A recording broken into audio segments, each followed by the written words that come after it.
What if I told you that your entire life could be rewritten in a single day? Not a year, not a decade, not after a long spiritual retreat in the mountains, just one day. And before you roll your eyes thinking, great, another motivational cliche, let me warn you, this isn't about some cheesy morning routine or vision board nonsense. This is about something darker, something people usually run from. Because the same day that could save your life could also be the day that completely destroys it. Most people never get this day.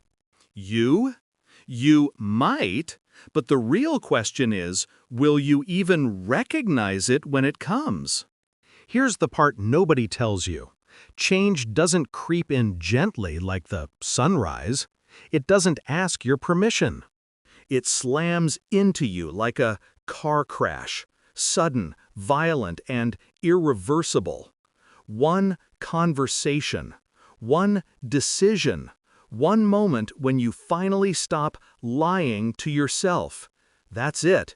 And if you miss it, congratulations, you've just chosen the slow, quiet death of wasted years. Think about it.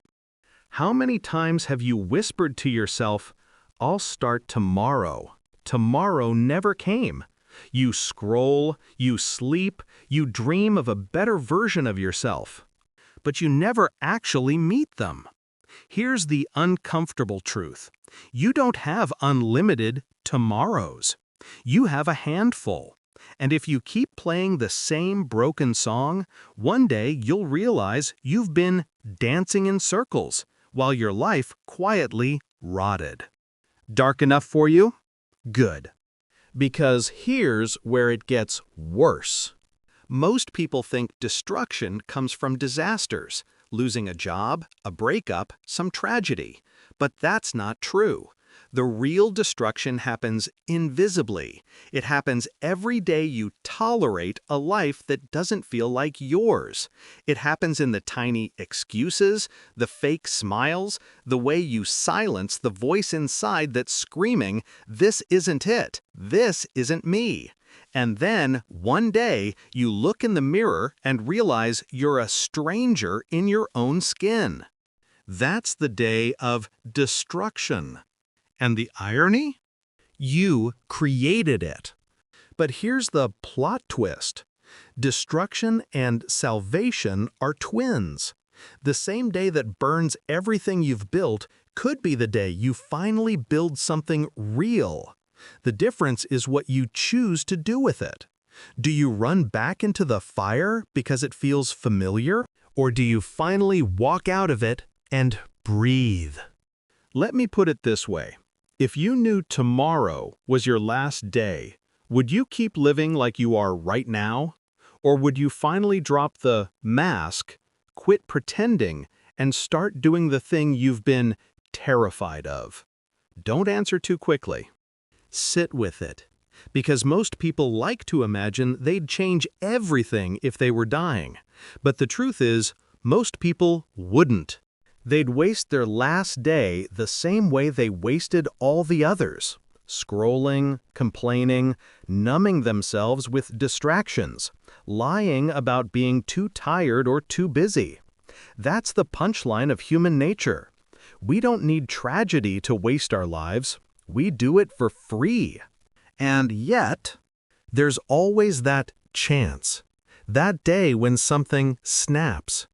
The day you finally get sick of your own excuses. The day you stare at yourself and think, enough, I can't keep doing this. That day isn't glamorous. It won't come with fireworks or background music. It usually arrives quietly, in the middle of your mess when you least expect it.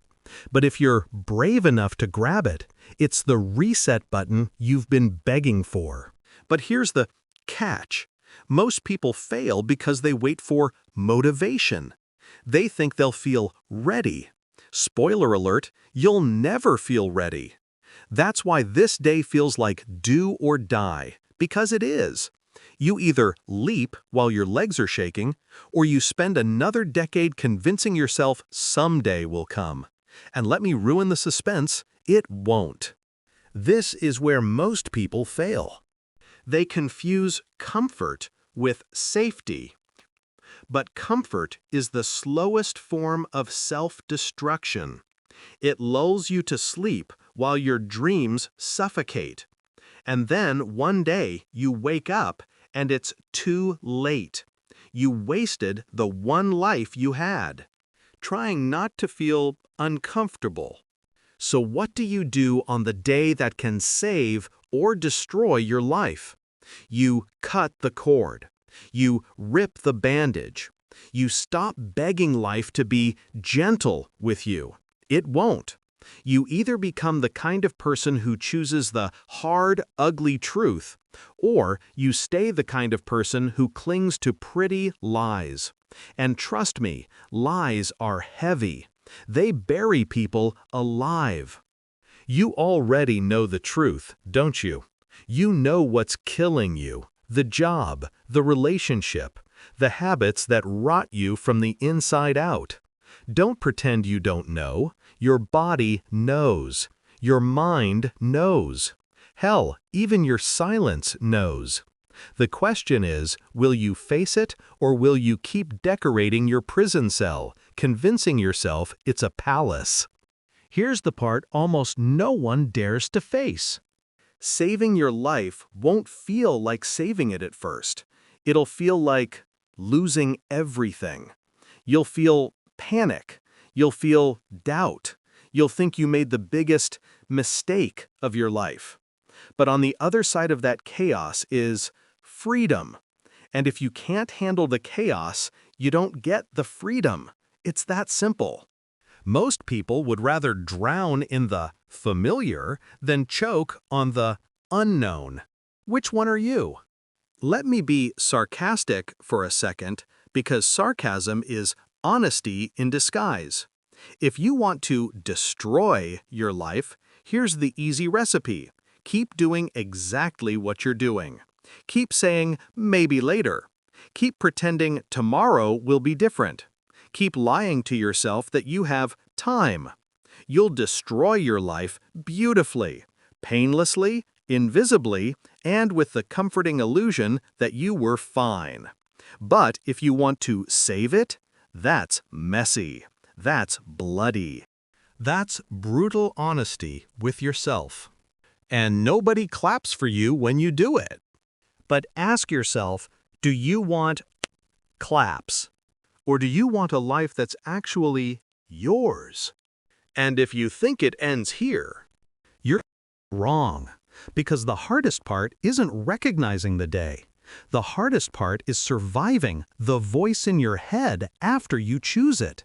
The one that whispers, go back. You were safer before. You're not strong enough. You'll regret this. That voice is the final boss, and most people lose. But if you can stare it down, if you can keep walking when it screams at you to turn back, congratulations. You just saved your life. So here's the choice. One day will come when you can either save or destroy your life. It won't look like a movie. It won't wait for you to feel ready. It will show up unannounced, brutal, and honest. And you? You'll either grab it with shaking hands, or you'll blink, miss it, and go back to sleepwalking through the years. The scariest part? You don't know when that day is coming. It could be tomorrow, or it could be right now.